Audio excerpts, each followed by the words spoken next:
तुम्हें ध्यान से सुनिए, ध्यान से सुनिए, तुरंत याद हो जाएगा, अभी याद हो जाएगा और लाइफ टाइम के लिए याद हो जाएगा, क्योंकि प्रेयर में सुबह सुबह मूड फ्रेश रहता है। ध्यान सुनिएगा तो हमेशा के लिए याद हो जाएगा और समझ कर और फोकस होकर। श्रेयांश बाबू चलिए, thought of the day, thought of the day. आज का थॉट रहेगा, बोलिए मेरे साथ, having talent is not enough, you must use it. देखो ध्यान नहीं दे रहा है अभी, आदि ध्यान नहीं दे रहा है। इसका हिंदी समझिए, टैलेंट होने से कुछ नहीं होता है, टैलेंट होने से कुछ नहीं होता है। यदि आपको कोई चीज़ जल्दी याद हो जाता है, आपका राइटिंग बढ़िया है, आप देखने में सुंदर हैं, आपके अंदर कुछ विशेषता है, उससे कुछ नहीं होता, उससे ध्यान देना, टैलेंट से कुछ नहीं होता है। सफलता पाने के लिए उसका यूज करना पड़ता, ध्यान दीजिएगा। लोग उस बाबू आप पढ़ने में बहुत अच्छे हैं, लेकिन पढ़ेंगे नहीं तो कुछ होगा। माधव, पढ़ने में तेज रहने से कुछ होने वाला नहीं है। तेज तब माना जाएगा जब आपका फेयर रेडी हो, याद किए हो, आप मेहनत करते हो, डेली टाइम से आते हो, टैलेंट के साथ साथ अपना काम ईमानदारी से कर रहे हैं, जैसे अम्बा लापरवाही करती है ना बाबू। तो टैलेंट होने से कुछ नहीं होता। मैं ऐसे सैकड़ों लोगों को जानता हूं जो मेरे साथ में पढ़े, बहुत तेज थे, आज वो ट्रैक्टर चलाते हैं। क्या चलाते हैं? ट्रैक्टर। तो कंपनी में जाकर ऑपरेटर है। और राइटिंग देखोगे उनका और यदा क्षमता देखोगे, दंग रह जाओगे। गजब का राइटिंग, गजब का मतलब याद करने का शैली। लेकिन क्यों नहीं हो पाया वो लोग, सफल क्यों नहीं हुए? क्योंकि वो लोग लापरवाही की। क्या किए? लापरवाही किए। पढ़ाई के समय अब्सेंट करना, फिर कंप्लीट ना करना और घमंड करना है, मेरे तो तुरंत हो जाएगा, मैं पढ़ने में इतना तेज तो याद हो जाएगा। तो टैलेंट होने सबसे बाबू कुछ नहीं होता है। सफल पाने के लिए उस टैलेंट का यूज करना पड़ता है। क्या करना पड़ता है? आप खूब लंबे हैं, खूब शरीर बढ़िया है, आप दौड़ कूद नहीं रहे हैं, शरीर नहीं बना रहे, आर्मी जा पाएंगे? नहीं जा पाएंगे, होमगार्ड में नहीं निकलेगा। शरीर अच्छा है तो उसका यूज करिए ना, आप दौड़िए कूदिए, फिट रहिए, तब ना होगा। अंकित बाबू बात समझ रहे हैं? तो तेज रहने से कुछ नहीं होता है, टैलेंट रहने से कुछ नहीं होता है। होगा तब जब उसका यूज करें। क्या करेंगे? क्लियर हो गया? इंग्लिश बोलेंगे, बोलिए, having talent is not enough, is not enough, you must use it to achieve success. Once more, एक बार और बोलिए, having talent is not enough, you must use it to achieve success. Clear हो गया? अब लेते हैं क्या आज का इंग्लिश। आज का इंग्लिश रहेगा, एक वर्ड रहेगा, जैसे आप बोलता हूँ ना कि समय के पाबंद रहो, समय का यानी अपना काम समय से करो। उसको अंग्रेजी में कैसे बोलिएगा कि हमेशा अपना काम समय से करो, तो उसको अंग्रेजी में बोलिएगा ऑलवेज बी पंक्चुअल। बोलिए ऑलवेज बी पंक्चुअल। जैसे बोलते हो ना खुश रहो, बी है बोलते हो ना, तब बी पंक्चुअल, बी एकदम समय के पाबंद रहो।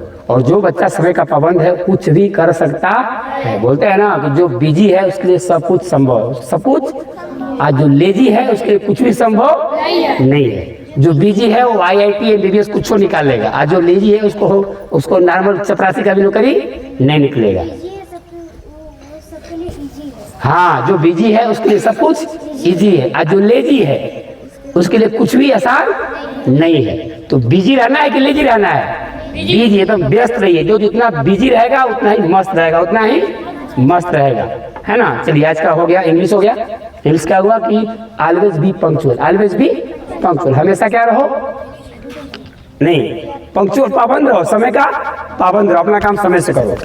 आज का इंग्लिश हो गया, आज का थॉट हो गया, आज का जीके लेते हैं ना, ध्यान दीजिएगा। क्या हुआ, क्या करें? तो लेट आए तो उन लोगों को अभी तो बता रहे हैं ना। आज का थॉट हो गया, आज का हिंदी लेते हैं ना। आज का हिंदी रहेगा मिट्टी का मोल होना। मिट्टी का, नेत्रहाट एक विद्यालय झारखंड में बहुत टॉप एग्जाम होता है उसका, उसमें आया था कि मिट्टी के मोल होना, मुहावरे का क्या अर्थ होता है? अंदाज लगाइए क्या हो सकता है? मिट्टी का मोल होना। मिट्टी का मोल होना का मतलब बहुत सस्ता होना, बहुत सस्ता होना। कोई भी मिट्टी का मोल होना, जैसे अरे उसका मिट्टी का मोल है, कोई भाव नहीं है। मिट्टी का मोल होना मतलब सस्ता होना। क्या होना? सस्ता होना, मिट्टी का मोल होना। ठीक है, आज का जीके रहेगा कि क्षेत्रफल के दृष्टि से, क्षेत्रफल के 4 बड़े राज्यों का नाम बताइए। आज का जी के ही रहेगा। तो सबसे बड़ा तो पता है, कौन सा है? सबसे बड़ा कौन है? राजस्थान। और राजस्थान के बाद स्थान आता है मध्य प्रदेश। किसका आता है? याद कर लीजिए, राजस्थान बड़ा है सबसे बड़ा, और उससे बड़ा कौन है? मध्य प्रदेश। और उसके बाद तीसरा नंबर पर आता है महाराष्ट्र। क्या आता है? महाराष्ट्र है ना, मुंबई वाला महाराष्ट्र है ना, इसकी राजधानी मुंबई है, महाराष्ट्र। और चौथा आता है उत्तर प्रदेश। कौन आता है? यानी चौथा नंबर पे। यानी हमारा जो उत्तर प्रदेश है इतना बड़ा है, जनसंख्या में बहुत बड़ा है, लेकिन जमीन के मामले में चौथा स्थान। कौन स्थान है? यानी 3 लोग और राज्य भारत के हैं जो उत्तर प्रदेश से बड़े हैं। उत्तर प्रदेश से सबसे बड़ा है राजस्थान। क्या है? राजस्थान। और दूसरे स्थान पे कौन है? मध्य प्रदेश। और तीसरे स्थान पे कौन है? महाराष्ट्र। और चौथे स्थान पे उत्तर प्रदेश। और 21 मामले में पता होना चाहिए, क्षेत्रफल मतलब जमीन। क्या होता है? यानी जमीन के मामले में सबसे ज्यादा कौन है? राजस्थान, उसके बाद मध्य प्रदेश, उसके बाद महाराष्ट्र, उसके बाद उत्तर प्रदेश। क्लियर हो गया? अब क्या बाकी रह गया? हिंदी हो गया ना, मिट्टी का मोल होना। इंग्लिश भी हो गया, ऑलवेज बी पंक्चुअल हो गया। Okay, thanks a lot. Repeat कर रहा हूँ है ना। ओके, रिपीट कर दे रहा हूँ। Thought of the day. Thought of the day, having talent is not enough, you must use it to achieve success. Talent होने से कुछ नहीं होता है, सफल होने के लिए उसका यूज करना पड़ेगा। बिना यूज किए सफल नहीं होंगे। आज का जीके रहा, क्या जीके रहा आज? हाँ, क्षेत्रफल की दृष्टि से 4 बड़े राज्यों का नाम बताइए। सबसे बड़ा राजस्थान, दूसरा पे मध्य प्रदेश, तीसरा पे महाराष्ट्र, चौथा पे उत्तर प्रदेश। आज का हिंदी रहा, मिट्टी के मोल होना। मुहावरे का क्या अर्थ होता है? सबसे सस्ता होना, बहुत सस्ता होना।